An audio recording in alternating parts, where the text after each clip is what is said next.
Now when Jesus heard that John was arrested, he went to Galilee. He left Nazareth and settled in Capernaum, which lies alongside the sea in the area of Zebulun and Naphtali. This fulfilled what Isaiah the prophet said, "Land of Zebulun and land of Naphtali, alongside the sea, across the Jordan, Galilee of the Gentiles. The people who lived in the dark have seen a great light, and a light has come upon those who lived in the region and in the shadow of death." From that time, Jesus began to announce, "Change your hearts and lives.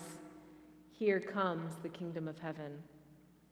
As Jesus walked alongside the Galilee Sea, he saw two brothers, Simon, who is called Peter, and Andrew, throwing fishing nets into the sea because they were fishermen. "Come, follow me," he said, "and I'll show you how to fish for people." Right away, they left their nets and followed him. Continuing on, he saw another set of brothers, James, the son of Zebedee, and his brother John. They were in a boat with Zebedee, their father, repairing their nets. Jesus called them, and immediately they left the boat and their father and followed him. Jesus traveled throughout Galilee, teaching in their synagogues, and he announced the good news of the kingdom and healed every disease and sickness among the people. Friends, this is the word of God for the people of God. Thanks be to God. Well, my friends, we've been talking about how God is here, and we've been creating these cairns to remind us of the places where God has shown up in our lives. You may remember the first week we talked about how God sometimes shows up in unexpected places. And then the second week we talked about how God is present as we experience the waters of baptism. Last week we talked about listening and seeing, knowing that God really is present with us. Well, today we're going to be talking about God being present at the lakeshore. Now, what's that about? What's that about? Well, before we talk about what's that about, let me share with you a photo that Kelly sent to us. Kelly and Ted, her husband, are in Costa Rica for the weekend, enjoying all kinds of things, I'm sure. But Kelly sent this photo that she took while she was in Costa Rica, a photo of a cairn that she found. How about that? God is even present in Costa Rica. Well, friends, I want to direct your attention to your Grow, Pray, and Study Guide. In the Grow, Pray, and Study Guide, one of the things that you will see is that listed there is what is called the takeaway. And this is kind of the summary of what we want to talk about today. And that is that Jesus shows up and changes everything. Jesus shows up and invites us to be a part of what he's doing. To kind of illustrate that, let me talk a little bit share with you a story to kind of introduce the topic. And the story goes like this. Some of you may know that if you've come to the 8:30 service or the 11 o'clock service, you know that we wear robes. We wear black robes right now and stoles that's the attire for the traditional worship services. And I ran into a woman who comes to the 11 o'clock service several weeks ago. Ran into her outside of church, outside of this building. And of course, I did not have a black robe on and didn't have a stole on. And she says to me, "Wow, I didn't recognize you without your clothes on."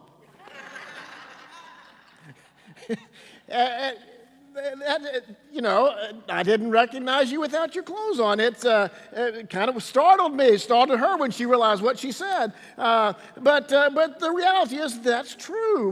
We sometimes dress differently in different places. My go-to H-E-B clothes are a little bit different than my clothes that I may wear at 8:30, or I probably wouldn't wear a robe and a stole to H-E-B. I don't wear that to H-E-B.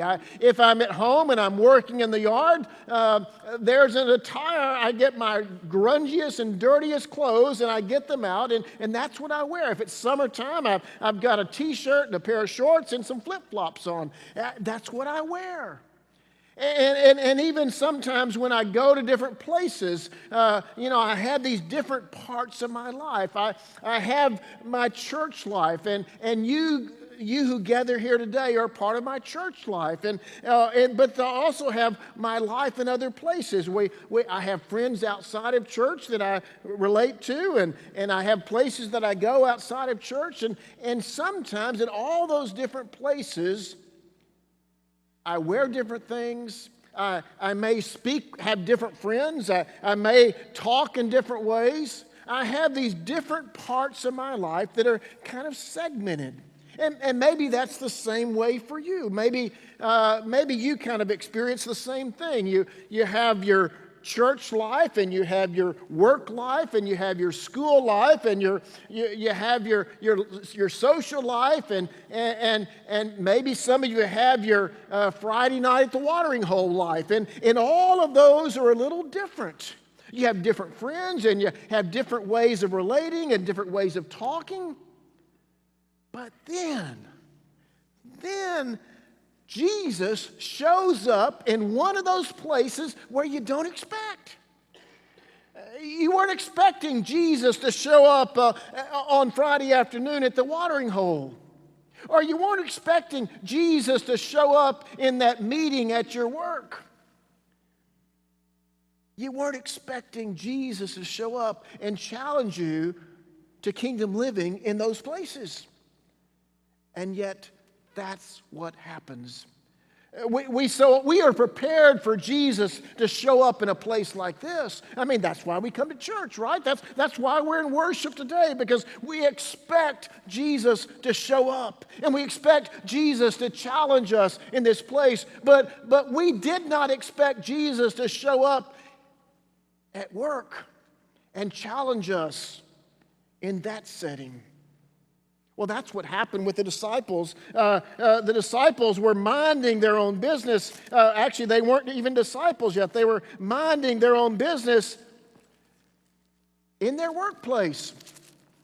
They were along the seashore, along the lake shore. And Jesus shows up while they're doing their thing. Jesus shows up. As Jesus walked alongside the Galilee Sea, he saw two brothers, Simon, who is called Peter, and Andrew, throwing fishing nets in the sea because they were fishermen. "Come, follow me," he said. Right away, they left their nets and followed him. Isn't that the way it is? Sometimes Jesus shows up in those places where we have worked so hard to keep Jesus out of. Jesus shows up and invites us to be engaged in his kingdom work. At the end of that text that Emily read, Matthew's gospel talks about what Jesus' kingdom work is all about. It's about sharing the good news. It's about healing the sick. It's about being present with those who have hurt and heartache. It's about doing kingdom work, my friend. It's about God's mercy and justice. It's about making sure that all of God's people have access to God's mercy and God's justice and God's love. And we are invited to follow Jesus into that work, to do Jesus' kingdom work just like Jesus did. And so often, Jesus shows up in those places and invites us to come follow when we least expect. Jesus shows up and calls our name. "Terry, will you follow me? Jimmy, will you follow me? Lucretia, will you follow me?" Jesus shows up and calls our name in those places where we are not prepared to follow. Jesus showed up at the lake shore and invited Peter and James and John and Andrew to follow. And they did. They left everything because they heard the call and they wanted to be involved in that kingdom work. Some of you may remember, if you were here on Christmas Eve, that I shared with you a story about some children. Some children, 12 children to be exact, 12 children that were living together in a room. Children without placement, living together in a room at the CPS, at the Children's Protective Service Office on Merworth, just west of NRG Stadium. Living there all together in one room because they did not have forever families that would take them in. They did not have foster families that they could be with during Christmas. As we were sharing together in a beautiful service on Christmas Eve, they were in an office building in a room, living together, because there was no place for them. They were children without placement. They did not have forever families. They did not have foster families. They were living together in a room.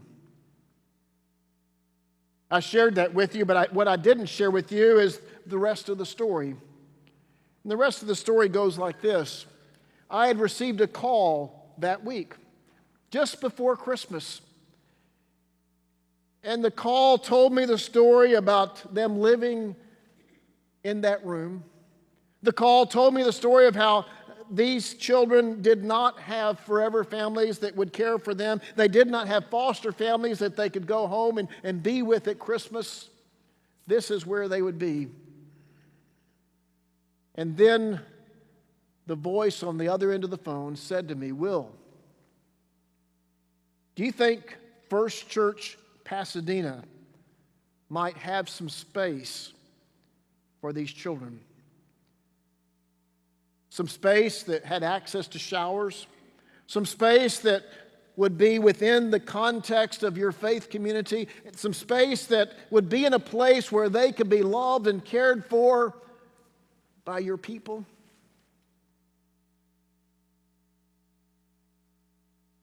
As I received that call, I wondered to myself, is Jesus calling? Are we being called to follow Jesus in this particular way? Am I being called to follow Jesus in this particular way? Is First Church Pasadena being called to follow Jesus in this particular way? I shared the call with Mark DeCellis. Mark is our board chair. And then wrote up a kind of a summary of the call and what it was all about. And your governing board, I don't know what you did on New Year's Eve, but your governing board showed up for worship the next day on January 1st and met immediately after our one worship service on January 1st to talk about this issue, to hear the call, to struggle with the call. Well, let me share with you the rest of the story. We've had visits from the Children's Protective Services, and we've also been talking with a group called Revision, which is a local nonprofit that works with at-risk kids, and we've been talking with a group called Urban Strategies, which runs programs like this, and kind of where we are now is trying to figure it all out. Is this something that we can do? And if we do this, we would have a lease arrangement where they would lease a portion of our building for these kids to live in and for them to live within the context of our faith community. But this is not a decision that just the governing board will make. This is a decision that all of us will have an opportunity to make together. And so that's why as your board and other people in the church are trying to figure out all the details, we have scheduled on February the 5th and 6th, on Sunday right after the 11 o'clock service, and on Monday the next morning at 10:15, we just scheduled town hall meetings to share with you all of this and to talk about it and let you ask questions and all of that, because the following Sunday, on Sunday, February the 12th, again, after the 11 o'clock service, we'll have an all-church meeting, a church meeting where you will have an opportunity to vote and to answer the question, is Jesus calling us to do kingdom work in this way? Is Jesus calling our name? Is Jesus calling Will's name? Is Jesus calling Emily's name? Is Jesus calling our name together? And so we'll have an opportunity to vote on that and decide. Is Christ calling us to kingdom work? I have my personal thoughts on that, and you probably can guess where they are. But you know, the question that we are dealing with as a church is also a question that each one of us deals with every day. It's a question when we find ourselves in a situation, whether it be in our workplace or at school or just going through life in our daily living. So often we find ourselves confronting the question where Jesus says to us in some way, because of some situation we encounter, "Will, follow me." Vicki, will you follow me? Amanda, will you follow me? And we have to decide, will I follow or will I won't? Will I not? The question is a personal question for every single one of us. It's a question and it's an opportunity. It's an opportunity of whether we want to be involved in God's kingdom work or not. The question is for each one of you, and I pray that you'll say yes. Amen.